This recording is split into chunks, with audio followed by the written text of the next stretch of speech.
Next on Inside ChampCar, taking the first step, literally.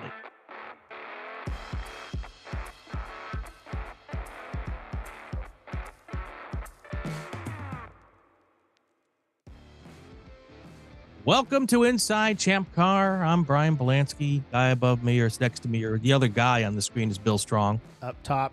It's like the Brady Joining Bunch. us. Oh, yeah, up top. There you go. Yeah. I'm looking at the wrong screen. Joining us tonight, ChampCar's herder of cats, Laura O'Rourke. Isn't that kind of like what registration is? Just kind of herding cats? Yes, definitely. It's just like it's the most important job at the racetrack. Tomcats. Exactly. You are the one of the heads, one of the people who make sure we fill out our paperwork the right way, and we sign all the stuff, and we sign all the paperwork. Yeah, check the tick box or the tick boxes, and Yep. do all the right forms on the internet because it's all electronic now. Yeah. So I remember back in the day when they used to bring like boxes, like those file boxes, and every driver had their own little folder, and you get the registration, they open it up, and you have to sign it, Bill. Oh. Kind of remember that with autocrossing back in the 80s. Yeah, because we're old. For when you pre-registered, yeah. Yeah, that's not like that anymore. Now we just plug in laptops, and hopefully they power up. Hopefully. Yes. So Laura, we start every show with the same question. You're not going to get out of this one. Uh-oh. Sorry. It's a tradition here. How did you get mixed up in this sport that we love?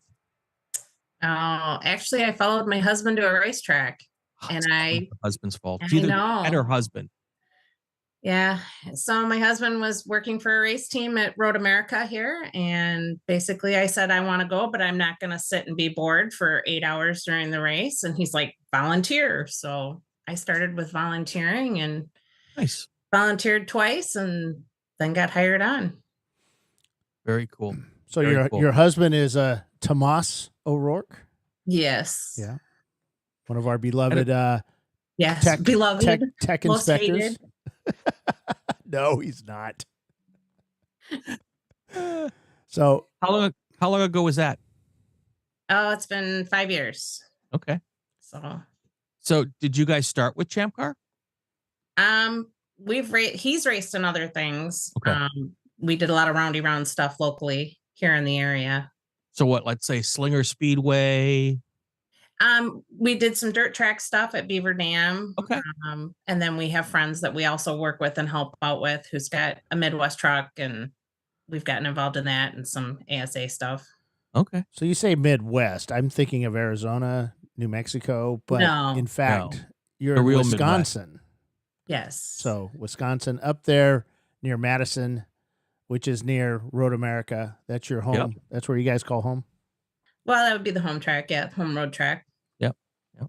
Now, the reason I called you onto this show, Laura, is we want to talk about the process of registering with ChampCar.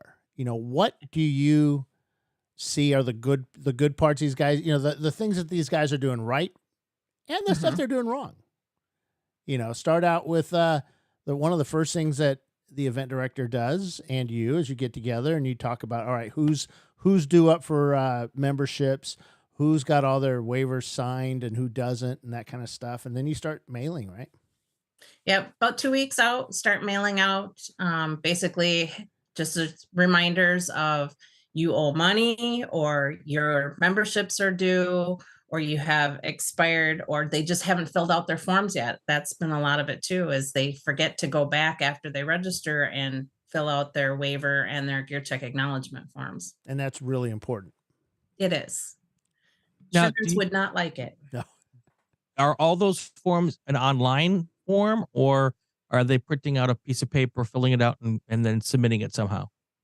Nope, they are online. They are Great. online in their ChampCar little office. They're both right there to fill out and sign. So does ChampCar use annual waivers, or do you have to sign every race? Nope, annual waiver. Cool. Yeah, it's Great. pretty cool setup. We don't store anything on our server. It's all done remotely, all PCI compliant and all that cool stuff. And you tick the box. You can't remember if you take a picture or not. Is that us? That's somebody No. else. That's like Road America for theirs. Yeah, that's their speed waivers. Yeah. Yeah, we use the speed waiver in my other club. So yeah, I mean, we use speed waiver at some tracks. They just couldn't at the time. We looked at that system. Was it Motorsports Reg? But they couldn't do the type of. They weren't able to do the type of multi-driver system that we had. So, WRL has helped them change that. So they've got a pretty good system in place now. So they've talked to us. I think it was at PRI last year about it. So, we may still continue to look at it, but right now our system's working fine, and it cost us nothing. So it's all home built. Yes, but it does have its limitations. Right. Laura. We've got to do some things. We were talking earlier about, we've just started requiring teams to show their driver's license again. We did this a bunch of years ago, and then COVID kind of shut that down because we didn't want you anywhere near us. So, but now we've brought it back, and we've noticed a few trends, and this has fixed it, which is good. So you're referring to the regular state driver's license? Yes. Correct. Yeah, or ID cards. Yeah. Okay.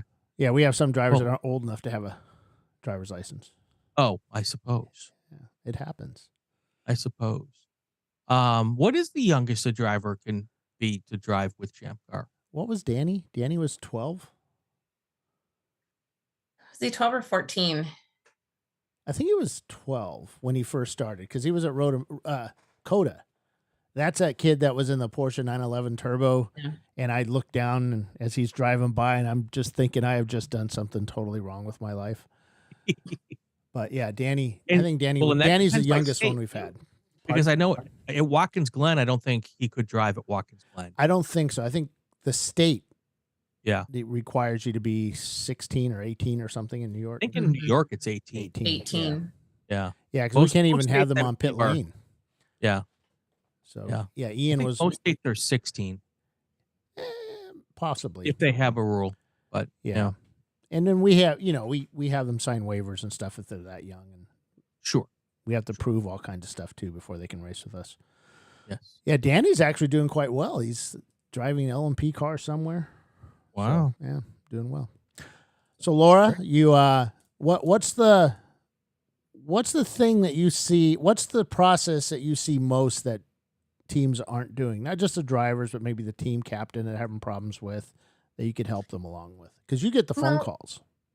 I do get the phone calls. A lot of times it's can't make payments, or they're having struggle getting in and not understanding the PayPal system for making payments, or just their crew guys. They forget that their crew guys also have to be members and have to make sure that their paperwork is signed just like the driver at that point.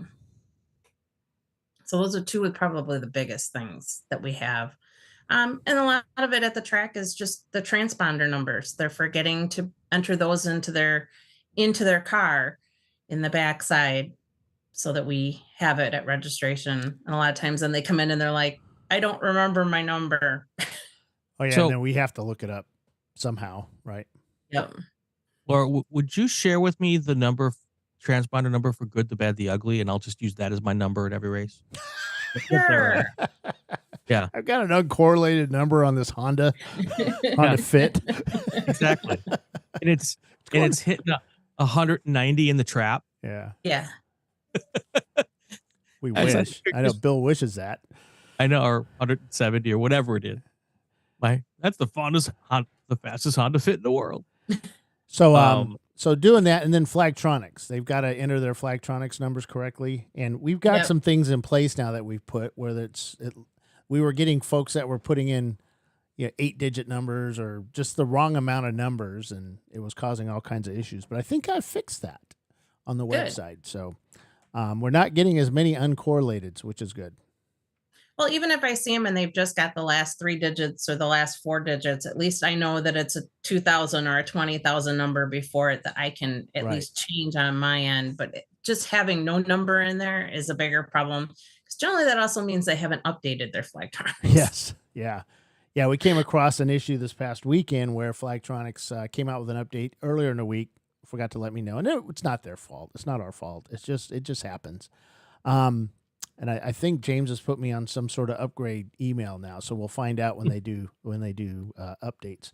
But we had a small update, and it fixed a freezing issue on the units, and also added some features. One of them being that if you do get that crash symbol, the plus symbol on it, like you hit a curb a little too hard, if it notices that you're moving forward and at a substantial speed, on the track, it will actually reset itself for you, so you don't have to sit there and reach for it and right. miss the turn because you're trying to hit the button, telling it you're okay. But they've done some stuff there, and we'll talk about some other stuff with Flagtronics later. I spent the day there today. Cool. But yeah, so did you see Alaric? I did see Alaric, and he was sitting over in the corner fixing some stuff for us. We had a panel go down, and so he fixed that for me. But yeah, Laura, all right, so those are the main issues. Any other types that you see that maybe may not be as major, but guys are having problems with? Guys just remembering to go to tech first. And reading the subs, we put those subs out, and they're easily accessible now that you've got them on the front page of our page for that race. Anybody can access them, and just reading the subs and knowing about all the information that comes out for these races, and knowing I answered 20 questions probably right off the get-go, and I'm like, did you read the subs? Now you say it like that, right? I do. I'm like, did you read the subs? Yeah. It's in the subs. It should. Yeah. So I'm looking at the ChampCar website, Bill. And all right, I was looking at it. Let me pull it back up for a second. And there's an area on your website that says contact us. And then you scroll down to registration, and it has Laura's name and Jackie and Sue and Catherine. But right under that, there should be a little line that says, before you call these people, read the subs. I like it. See, I'm making more work for you, Bill. I'm just thinking. I got more and then work. And then you should put right by Chelsea's name. No, because then they'll get mad at us for pointing out the obvious. Before you call this person, read the subs. Yeah. Well, we don't have so we used to have all the registration folks' phone numbers and email addresses on there and stuff, but we had, it was just, remember Laura and the girls are ladies are volunteers. They have real jobs. They have real day lives, unlike us, Right. And so we wanted, basically the bosses said, call the event directors, and the event directors will then distribute out the work accordingly. So that's always the best thing to do. Chelsea's always by the phone. I'm always by the phone because this is our full-time job. So I send Laura work a lot, and I'm probably going to be sending her more. She doesn't know yet. No, that's okay. No. That's okay. I'll take it. Yep. But yeah, it's like I said, we're trying to streamline some things and make it better, and for the users. Maybe not for us, but for the end users. So yeah, it's difficult, and we'd love to get your guys' comments on it. If you can think of a better way of doing something, or maybe giving you more information before the race, we'd love it. I know that my subs have gotten a little smaller over the last couple of years. Chelsea and I have talked, and we're going to be putting some of the information we used to put in back in. Mainly because there's no need to print these things. You put them on your phone. So we'll give you as much information about the facility as we can, that we can get. So, because it's always, as a racer, I want to show up at the track, and I'm a week out, and I'm like, okay, do I need my generator? Do I need my extension cords? Oh, I need the really long extension cord. So, yes. And, do I need this? Do I need that? Where are the restaurants? Where are the gas stations? That's always nice to know. So, I guess I can go to Google Maps now and do all that too, but most of it. But it's always fun to just find a link on there and boom, done. If you played Sups Jeopardy with a good prize, people would read the subs. I don't know what that is. That sounds interesting. Yeah. You come up with a prize, and then you quiz the drivers and the people involved. And like at the drivers meeting? Yeah, like at the drivers meeting. And then you bury something in the SUPs. Could be an actual SUP, or put something obscure in there, right, that they would never find deep in the SUPs where they really have to read, and move it around so it's in a different spot every week. Right. And then give away a lifeline system, or $10 off your next race entry, or that'd be kind of cool. Yeah, write that down, Laura. I've done all these games. Yeah, take your notes for you, Bill. Yeah. See, I am good friends with a race director who I hear complaining about all these things, and I come up with these bizarre ways to fix these problems. Yeah, exactly. And does he do them? Sometimes, yeah. Okay. Yeah. Cool. So, yeah. Now, Laura, we're coming up to Road America, your home track. Yep. So we've got, I want to say, 172 entries, or 66. One of the two. Yeah. I'm wishing it was 177. So 66 teams. You figure each team has between 3 and 7 guys on it, 6 guys or girls or ladies or people. Yeah. That's a lot of folks attending Road America. Yeah. So, and plus a ton of people. Yeah. And we're going to also be having the Halloween festivities going on there. Tim Elliott's home track. So, Tim's going to bring like 15 people because it's his home track. Yep. And a turtle. I don't know what that is. His car. So yeah, it's a lot coming up now. I think it's gonna be all hands on deck. I think we're gonna have five employees there. So it's gonna be pretty busy for all of us, maybe 7. Yeah. So it's gonna be pretty busy for all of us, but I think it'll go pretty smooth. You think? I think we're doing most everything down at the front gate this time, right? Yeah. Like always, this is one of the ad tracks where those that do test day get in on Friday early for test day, and then everybody else doesn't get in until 3. Right. So obviously, if they've already teched this year and have a 2023 sticker, that's another thing. Make sure your car didn't get a 1 race waiver. You do have a 2023 sticker. They can register while they're waiting outside, while they're waiting to get into the 1 track. race waivers are wet. Yeah, I know. One See, that's race waivers are red. Say that 3 times fast, Brian. 1 race waivers are red. 1 race waivers are red. 1 race waivers are wed. There you go. Wed, yeah. Take this waiver, Ivy wed. There you go. Tim, you need to stop talking about that S word. Jeez. It's October, man. I was going to say, it is October. It is. We're coming there for the runoffs next year. And I told them, I said, I can't guarantee you that I can guarantee you that there will not be a tropical storm. I cannot guarantee that there will not be a blizzard. Yeah. This year would have been nice. It was 85 and sunny here all weekend. Really? Yeah. Oh, yeah. Yeah. Well, my husband was at the runoffs, so Thomas was there. So he said it was a little cooler and a little wetter there than it was here. Now, yes, but nothing like last year. Tim said that unless they let us run snow tires. Now, I'm pretty certain snow tires were allowed at one point at one race by, I think Arbank used them at a race up there. Not quite certain it was Arbank or they let them run, but I think somebody got mad about it. And so they said no snow tires ever again. Don't they have to be 200 tread width or higher? Yeah, it was in the early days of ChampCar. So if you had an 800 tread width snow tire, that's more than sufficient. Where do you get those from? Just about aren't all snow tires like 800 tread width? For someone who doesn't live in the snow, doesn't understand. You do know what a snow tire is, right, Bill? Yeah, I've had them on my Shelby. Best tires ever all year long.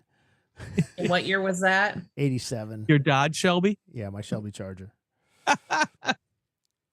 And where were you living when you put those on it? Bradford, PA. So it was yeah, they got a little snow there. It was in the early 90s. Yeah, they work good.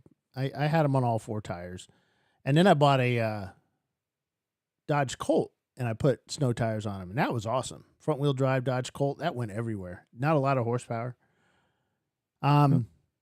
Yeah. Snow tires. They keep talking about snow. Stop it. It's going to be colder. Now, we were just up in Pittsburgh and it was chilly. I had to break out my coat. I'm still debating on what car to drive. If I'm going to drive my MR2 or if I'm going to drive the truck. You know, the four-wheel drive. You think I should drive the four-wheel drive? Yes. Then it won't snow. If you're prepared, it won't snow. That is so true.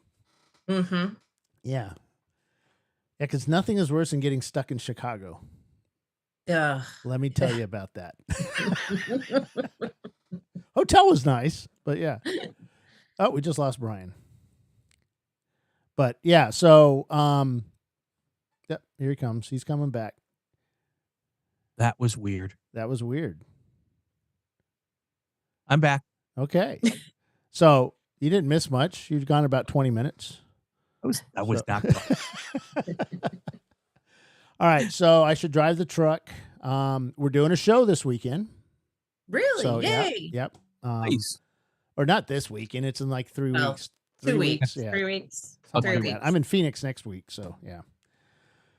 So, yeah, it's going to be fun. 8 and a 7 hour. And then we head out. We get a month off. Then we head out to VIR. Will you be at VIR? I will be at VIR. Okay, so, yeah. So now you also worked recently with another company that was doing race stuff, right? I did work for another company for a year. Yeah. And, was that fun getting to travel around? And it was. I enjoyed the people. It's a different crowd, little bit different crowd because most of them aren't racing unless I got into. Can I say who I was working? Yeah, you can. Yeah. Okay, so I was working for Skip Barber Racing. Oh yeah. And so I was doing their logistics coordinator and also their registration for events. And so I was in Coda during the ice storm. But yeah, it is a different group because most of them are still learning to race. They're Sure. getting in these, Mustangs and learning how to drive. Right. Have you driven before? No. Do you want just to? my own car on the streets? Does that count? Yeah. I mean, as I hope my dad never sees this, I drag raced on the streets, but as a kid. Back as a kid. Oh, yeah. What'd you drive? Yeah. What did you drive? I had a Mustang as my first car. It was just a little hatchback, 4-cylinder. My dad would not buy me anything with a bigger motor. Like a Fox body? Yeah. Okay. Yeah. You wouldn't buy. But it Yeah, wasn't. I couldn't have anything bigger than a 4-cylinder because my dad knew I would probably be in trouble with it. He was right. It wasn't an SVO then. Oh no. No. And then you met Tom. Did he get you powerful cars? No. Oh, I think he heard from my dad. Don't do it. So we need to get you out on the track. That'll be fun. Yeah, I don't know about left and rights. I straight lines. I was much more of a dragger. I don't know about these left and rights. Yeah. I had the reaction time of like 10 minutes, so I could never do drag racing. I was really slow. I went drag racing once in a Chevy Cavalier at Great Lakes Dragway. Nice. And I have a first place trophy. I beat a Corvette. Because he broke? No, it was bracket racing. Oh, okay. So yes, he broke out actually. Yeah. So in the final, I beat a Corvette. And that was my one and only drag race because I knew I would never do it again. I'm like I'm like Wolfgang Puck is Iron Chef. He did Iron Chef once, he won, and then he quit. That's funny. I think the fastest quarter I ever did was like in the 14s or something like that. And yeah, it was definitely a 14 or so second. Car made a hell of a lot of noise and didn't go anywhere. That was my Shelby. That was the quickest one I had. Though my MR2 is supposed to be a low 13-second car, so who knows? You know. But yeah, and the Opal is probably an 11-second 8th mile. So yep. See, Tim knows it. Union Grove, Great Lakes Dragway. Yeah. Ah, okay. Yeah, because he lives there, doesn't he? Somewhere over there in Wisconsin. Somewhere in Wisconsin. Yeah. Well, Laura, thank you for joining us tonight. And, we'll be seeing more of you. And I know that a lot of racers will be seeing you at the racetrack. And any last words of wisdom for these guys before they attend? No, just remember to do your homework. and bring the people at registration brownies. Yeah. I'm the one that used to leave the candy out for them. Now maybe they need to start bribing me instead. Yes. There you yes. go. Yes. That's the best way. That's the best way to get through registration. Yep. Sweeten the pot. That's right. That's right. All right. Laura, Laura. thank you. Thank you. All right. So, all right, Brian. We don't have a segue. So bye, Laura. Hi. Leaving. That's Laura O'Rourke. She is one of the registration poobahs for ChampCar. And now I got to move all the names around. Jeez, I forgot about that. What's that? Everything just all rearranged on my screen. Oh. So I'll get it. You just keep talking. I'll keep talking. Guys everyone's getting ready to go to Road America here on the 22nd, 23rd of October, I believe is what the schedule said. And let me go back and look at it here. Stand by. Sorry, we're not prepared, Brian. October 21st and 22nd. Brian just got back from the runoffs. I did. So how did that go? Pretty wild. Yeah, it was a lot of fun. Really great racing. We had some big shunts. I saw the Spec Miata one. That was scary as hell. And the guy got out. He did get out. He ended up spending a little time getting checked out, but that's kind of a requirement. Yeah. Everybody will be able to race another day if they choose to. Yeah. if their pocketbook will allow them to. We crowned 24 national champions, and some of the best victory circle speeches I've ever heard. If anybody wants to go back, go and check out the victory circle speeches from Jared Odrick. He's a former NFL player. He won GT2. Oh. And then the A sedan victory lane speech was hilarious. That's go listen to those two. You can go find them on the SCCA official YouTube after you're done watching. Yeah. How was the weather for you guys down there in Danville? Well, let's start with compared to last year, it was spectacular. Right. It was a little moist most mornings, very dewy. That they get that little fog off the lake there. River. Yeah. Well, just the pond actually, right there too, in the lower paddock. But yeah, the river also. But we didn't have any fog delays, so we were able to get started on time every day. And the only really wet day was the Wednesday qualifying day. So there's 3 days of qualifying: Tuesday, Wednesday, Thursday. Wednesday was pretty damp, and Tuesday and Thursday. Thursday was spectacular. It may have been the most beautiful day to go racing. It was 72 degrees, perfectly sunny, wispy clouds in the sky.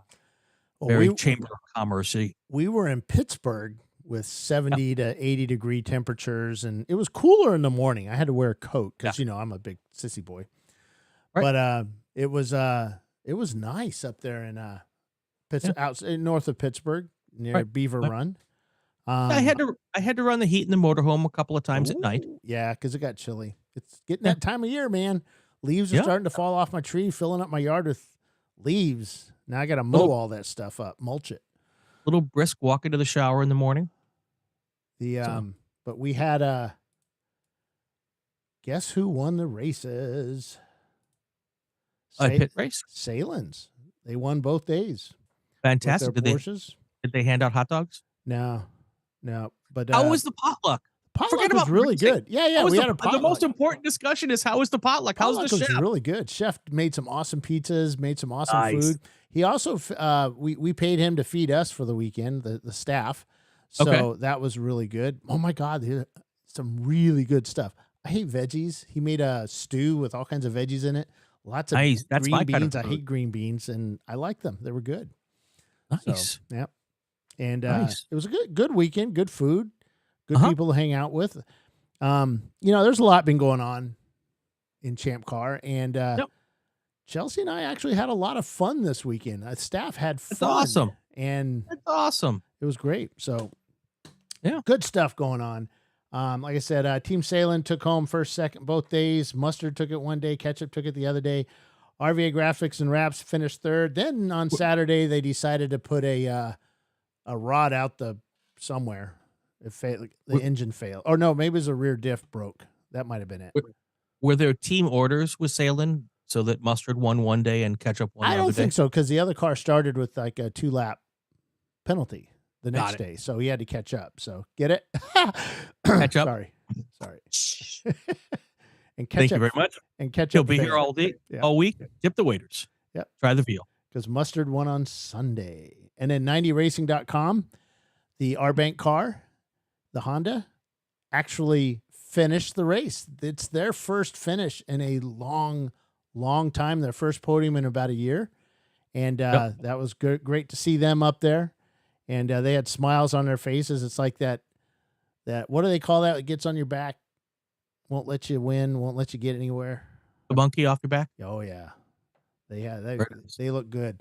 Atlanta Speedworks with their Boxer up there, Haywood Racing's Miata, and JS Motorsports and their Mata in 6th place. And that was Sunday. Yeah. And Saturday, darn it, I missed that. Where'd it go? There it is. Better Hunt says the pit race was probably more fun because it wasn't 106 like it was at Harris Hill. The guy from Arizona who lives in 100. Yeah. But just because we live in that temperatures, I mean, we don't like racing in it. Why do you think all of us in Southern California stop racing at Memorial Day, don't start up again till Labor Day? Yeah, that's true. And I remember that living in Phoenix, we actually stopped in the summer. Yeah. So, and we would actually go to California and go autocrossing. So, yeah. Southern Cal. Okay. Back in the day. We still do that here. It's because it's cool in San Diego. Everybody would always race at the stadium and, autocross. All right, let me do this. Oh, no.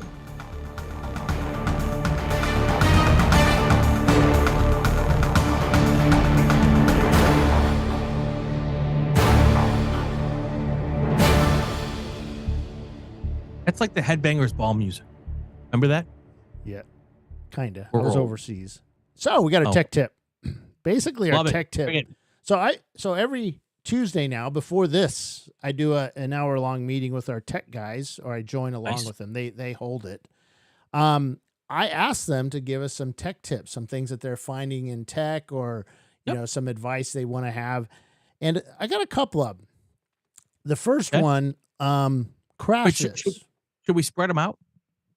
Well, we'll have more. Okay. One is I took from this weekend. Okay. The first one, though, is about crashes. So it happens.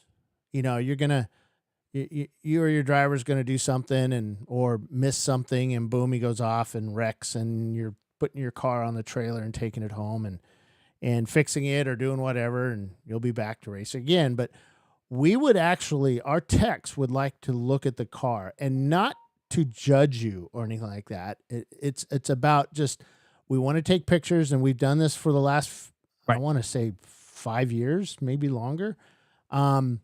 We want to take pictures of your cage or anything that got damaged, just so we can see how things worked. Right. So when there's a big wreck in NASCAR, they always say, Joey Logano's car is going back to the R&D center. Yeah.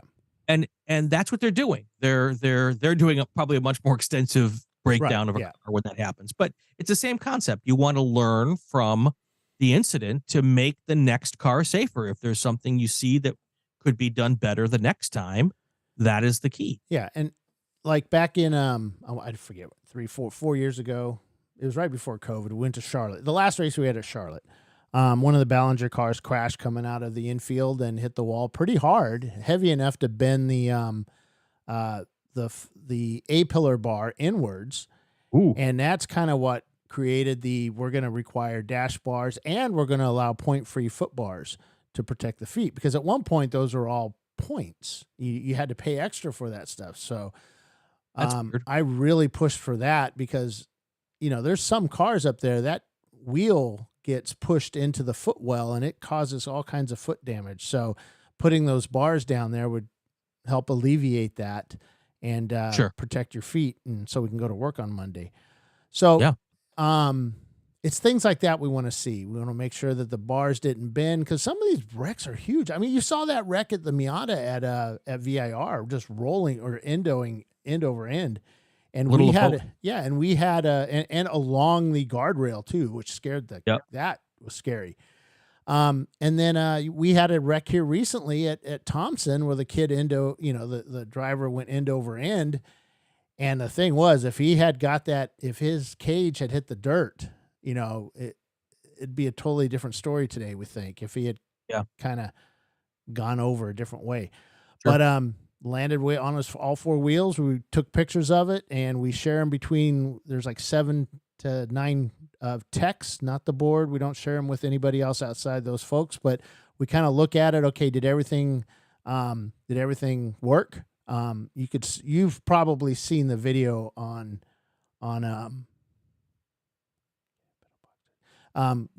you've probably seen the video on YouTube where the kid shared it on Facebook. Maybe it's Facebook, but you saw everything in his car kind of stayed in place, except right at the end of his iPad or whatever he was using for a dashboard went boom. So it's basically one of those things. It's like everything can fly around in that thing. So we required the cool shirt box to be, strapped down and not just using the stock stuff, because we saw those break before. If you ever watch a great Trans Am, I think it was Trans Am race, and a car went end over end. It was either at China, it might have been at China Beach at Mid-Ohio, and that cool shirt just came ripped itself right out of the box and was bouncing around in there. And the only thing that kept it from hitting the driver was the triangle window net. Of course, we don't require all that stuff, so it could have hurt the driver pretty bad if it was in a car like ours. But now you don't require the right side window net, but there's no points for it if you want to put one in. Oh yeah, you can put one in. Yeah. Right. So, okay. And even the center net. So right. Yeah, because I would run. Well, that's just me. They might count that as an aero device. Sure. I know. So just let our guys take pictures. If you have any pictures, send them to us of the wreck of, we just want to see how the cage, a seat and everything, steering wheel, things like that. We had a steering wheel break this weekend, but not the steering wheel. It was a steering shaft. And, as a guy went into turn 4 or turn 3 or 4, I forget which one it was. It reported it at turn 4. They said his steering wheel, the column just broke and could not steer. Like in half? Yeah, you could pull the steering. You could pull the shaft and everything out of the dash. So, yeah, pretty crazy. That's problematic. Yeah. So, it's things like that. I've seen the steering wheel, the removable wheel not seat properly, or even the screws back out on it during a race. I've seen that before. But that's interesting. But I've never heard of the steering shaft. Now, I've heard of, because the steering shaft has the little U-bolts. To keep it in place. I've heard of those coming loose and the shaft going left and right or becoming now an up and down shaft. We had that happen to a guy at Sebring at the 14 where his whole steering column just fell off the dash. Yeah. So I've heard of that before, but I've never heard of one literally coming out of the steering. And so it came out of the steering box. Yeah. Well, I don't know about the box, but it broke. The shaft from the steering wheel to the steering mechanism broke. So I wonder if there's what do they call those special pliers that you have to have I wonder if there's a little thing inside the steering box that might have come loose. Well, I don't think it was a box. It's just the shaft. The shaft itself broke. A big piece of steel. Yeah, but it fatigues over time. Yeah, I suppose. I never saw it, so I don't know exactly. I'm only getting reports from the safety guys. I want inquiry minds are interested in more information on that story. We never got to look at. I never got to look at it. I don't think the other guys did. So, but yeah, so that, and then lights. Okay. That's always a sticky subject because guy shows up at tech with these little tiny lights and you shine a little lights for me. So just little tiny lights, but the because we don't really specify in the rules, how bright they have to be. We tell how maximum, but not the minimum. But the big thing is brake lights. We're seeing, over time, we're seeing cars coming out there with brake lights that just aren't bright enough. It's like they're so focused on getting that engine running, that transmission shifting, and the rear end diffing, that they just forget about the little things like their flagtronics or their, the transponders or their brake lights. That they're bright enough. And I understand there may be teams that kind of do use that as an advantage or something that, they keep them dim for a reason. I don't know, but they work if you really look at it, but right. I kind of want them to be bright. And I'm pretty certain that our folks, if they see that they're not working, they're going to bring you in. There's no more of this. Well, okay. Because we had a couple of teams this past weekend that the process works, and you've been in the tower, is, hey, turn 2, I'm not seeing any brake lights here. And then they just go, all corners, car 60 or car 79, does it have brake? Are you seeing brake lights? And usually by the 4th corner, if it's all right-hand turns and he goes in the left and the left guy says, nope, I don't see any brake lights either, we're black flagging and bringing them in. So, does ChampCar require brake lights during the day also? Oh, yes. Yep. So they have to be bright. They have to be bright. More so during the day than they do at night. Yes. Yep. So, so if you're testing your brake lights at night and saying, oh, that's bright enough. No. Yeah. And you have to test in the daylight. In the sun. One excuse I heard was, well, they're aftermarket and they're really dark. And yeah. No, still don't care. Don't care. Make it work. Make it lighter. Put some HIDs in there. I don't care. Just make them bright. Yeah. And you guys looking for the competitive advantage so that people can't see your braking points. Stop it. Nobody cares. Just race. Yeah. This is about having fun and being safe out there. So, yeah, Chelsea's not going to put up with that. She don't have time for that. How does she do that? I can't do it. Yeah. Mm-hmm. Yeah. And then, the other thing is, it was funny, and I forget where it was. It was either Thompson or Mid-Ohio. I think it was Mid-Ohio. We got a call that, hey, such and such brake lights aren't working, whatever. And so they went around, and sure enough, it worked by corner 4. Come to find out, the guy never uses brakes in turn 1. So, so that would explain why the brake lights weren't working. Of course. I think it was Wittenauer's Mini. So it's like, why do you need the? Yeah, you don't need the brakes. Just turn and go. That's right. Because if you're using the brakes, you're not going fast enough. Yeah, it's a coward pedal. Isn't that That's what right? Sissy pedal. Yeah. So I like it. Yeah, fun stuff. So yeah, that's our tech tips. Make sure your brake lights are bright, that we can see them, that you can see them. Stand off to the side. Make sure you can see them. Some of those LEDs are kind of directional.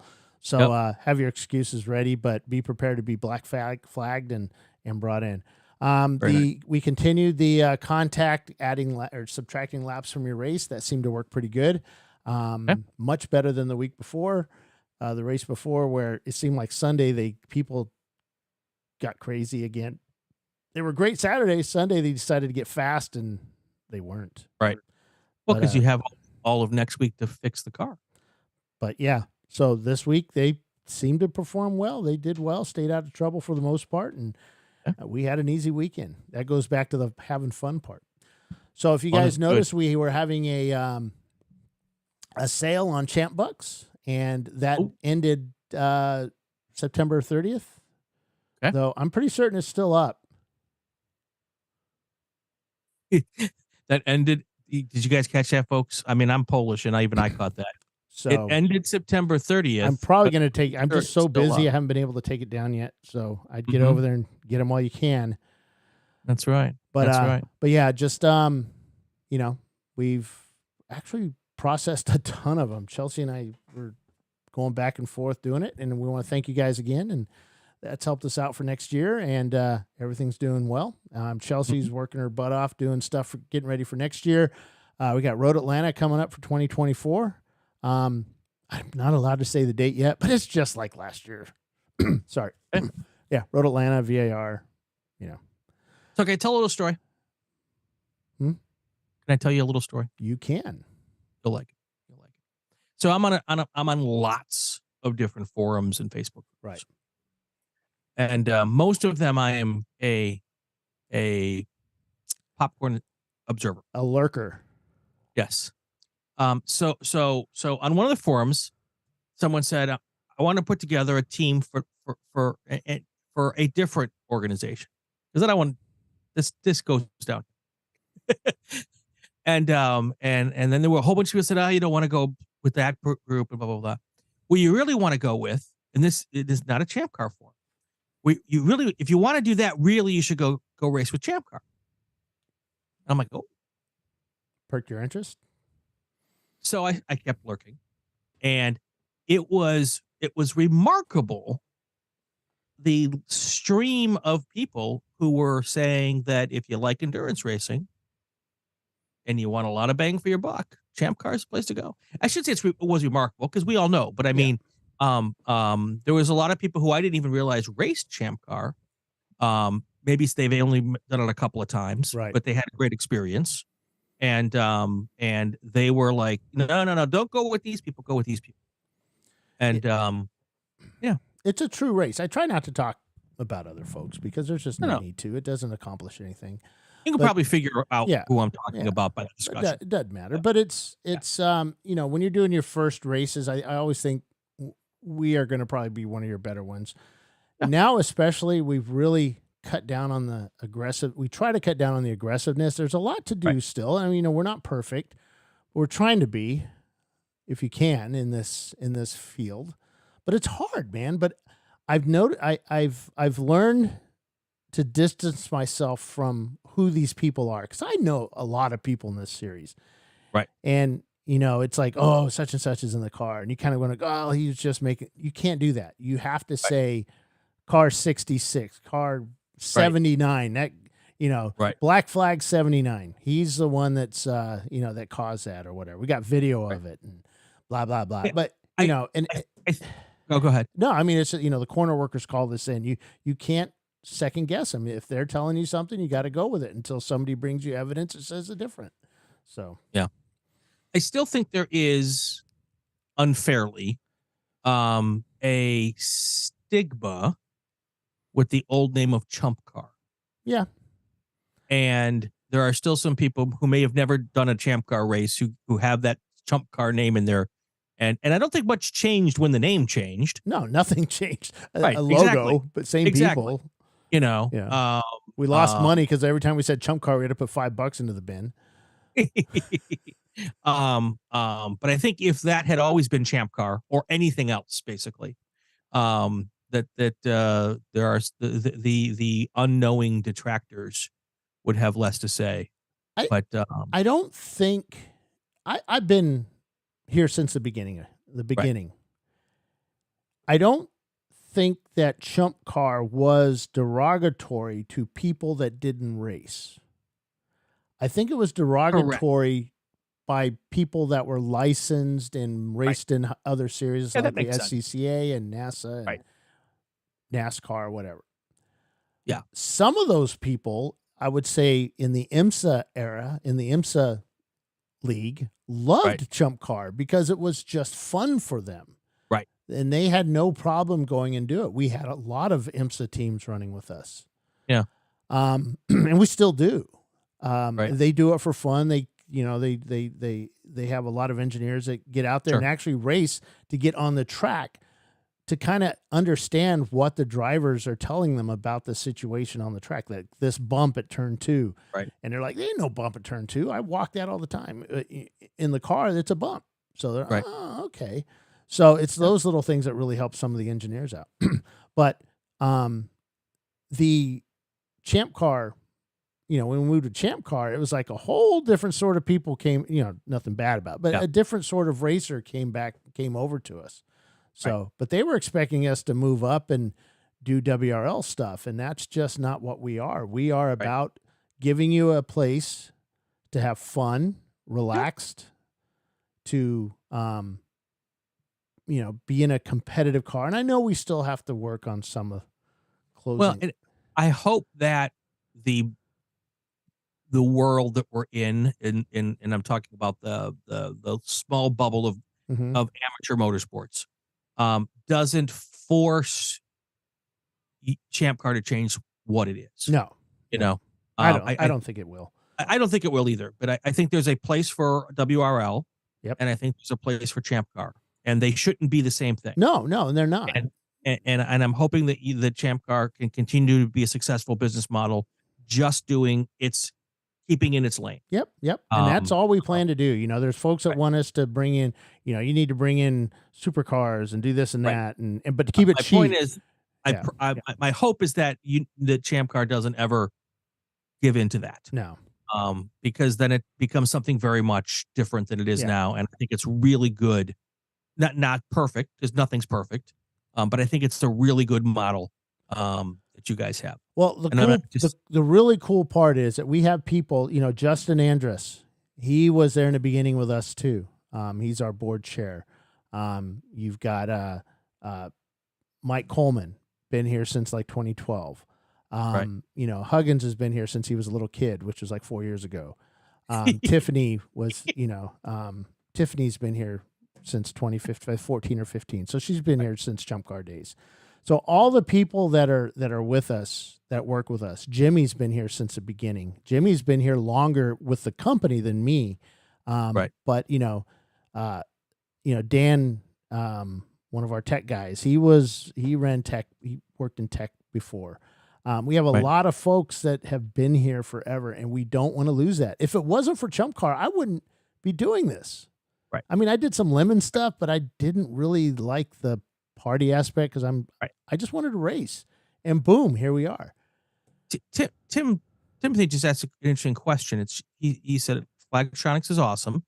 Hopefully we can get away from transponders. Is that the long-term goal, to step away? Yeah. Because I would think that having the redundancy of both would be smart. So speaking of that, I spent today at Flagtronics. I'm probably going to say way too much, and James is over there throwing things at the monitor if he's watching. But our goal is to move to Flagtronics as being timing and scoring. Okay. One of the aspects is I've asked for some modifications to the software that we use, so that at Road America we can start using it as timing and scoring as a backup to the backup. Right. So we accidentally had to use it at Gingerman, and it worked. It worked great. But there was a couple little things that we kind of have to fix to make it public. So I want to get, in my position now, I can ask for these things. Before I could just ask and nothing would happen. Right. But I've asked for it to be accelerated a bit so we can get at least something playable that we can actually start testing, and it jump starts it so we can move to it quicker. So James has some. So the hope is to. Yeah, we will be moving to it. I can't tell you when. Right. Let's just say maybe the end of next year. But the way it's going to work, and before you guys get all crazy, we will run it side by side. When they finally match up, we will then swap it or run them together. Sorry. And then once that's, multiple races, everything works fine, then we'll swap it, and then we'll start sending the data from, let me see. Let's see if that's James. Is that James telling you to shut up? But nope. Wait. That just means he's not watching. Let me look the other one. But just, it's going to be one of those things that we're going to fully test it, because what we don't want to do is just say, yeah, we're using it, and then it fails and we don't know who won the race, and we have to give it to that 179 Opel GT, the overall winner. Yeah, that'll never happen. Well, you never know. The system can't fail that badly to show that the second to last place car is actually the winner. Yeah, and the other car that finished last broke lap one. So, but yeah, so it's going to be one of those things. But I think the sooner we can start testing and putting it under pressure, that the sooner that we can move away from these very expensive transponders. So the other thing about that, now that you brought Flagtronics up, when you guys are looking at purchasing a new Flagtronics, I'd like you to also get the CAN bus adapter for it.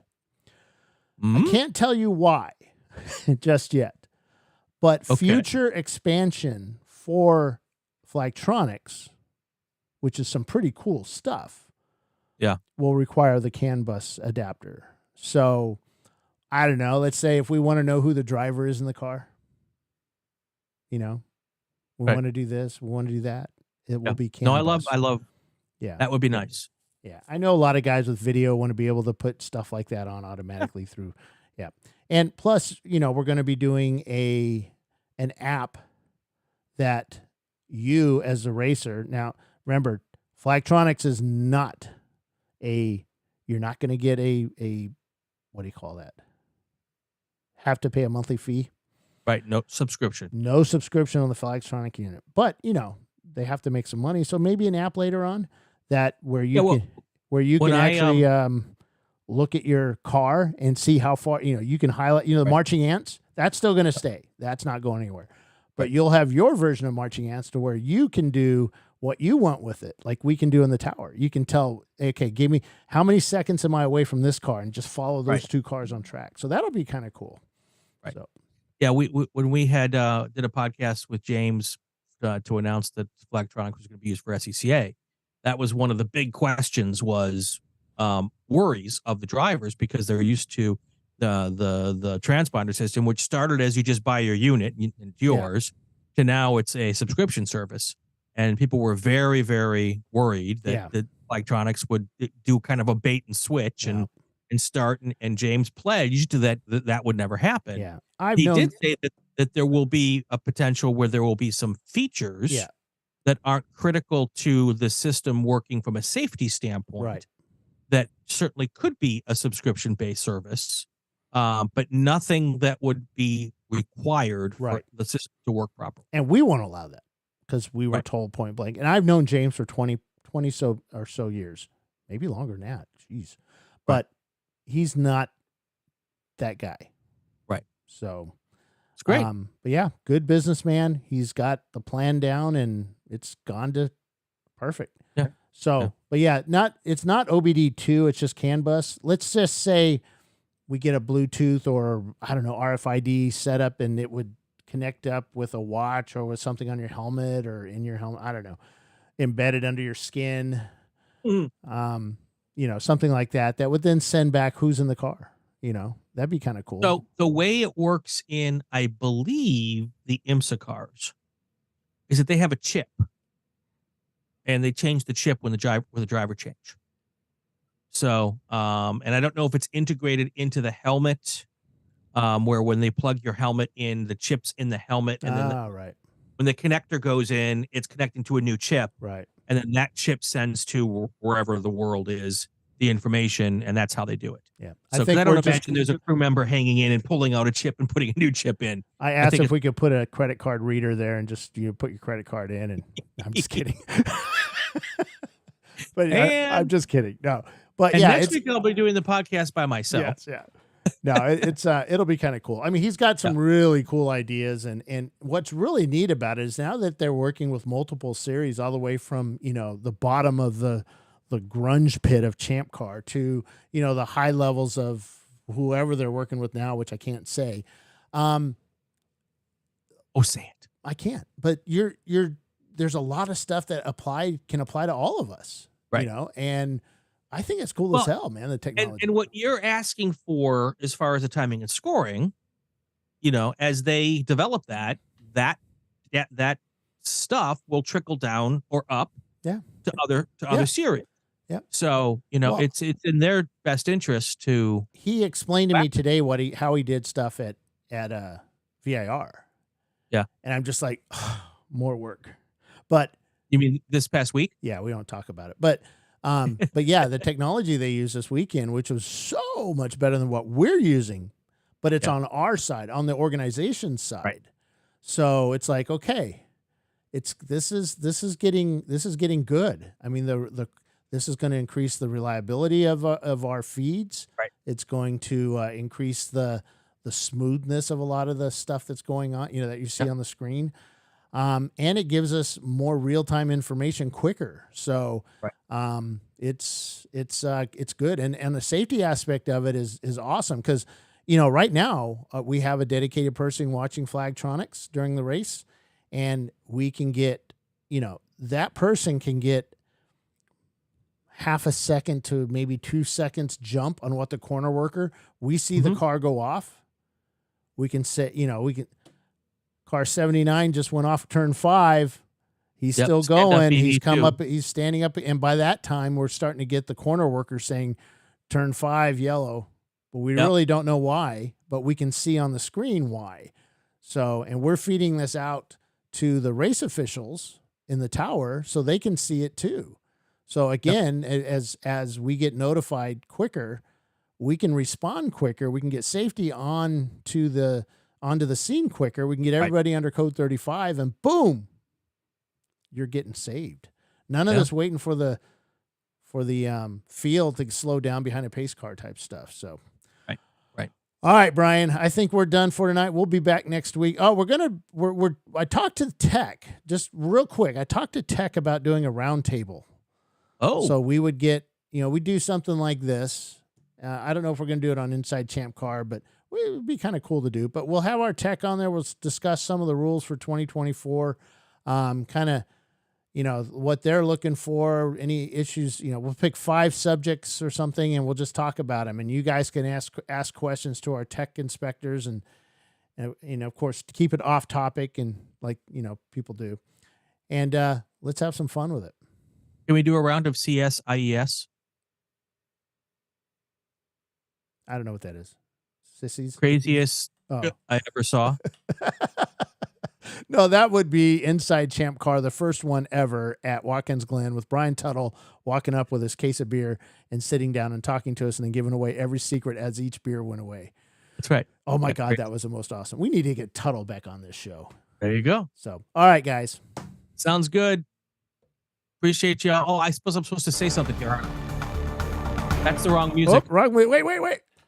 There we go. That's going to do it for another episode of Inside ChampCar. If you like what you heard, subscribe to the podcast so you won't miss any episodes. It'd also be great if you share it on your social media channels. You can comment on the ChampCar Facebook page. We have new episodes every Tuesday. He's Bill Strong. I'm Brian Bielanski. You're listening to the Racing Wire Podcast Network and ChampCar Live on YouTube.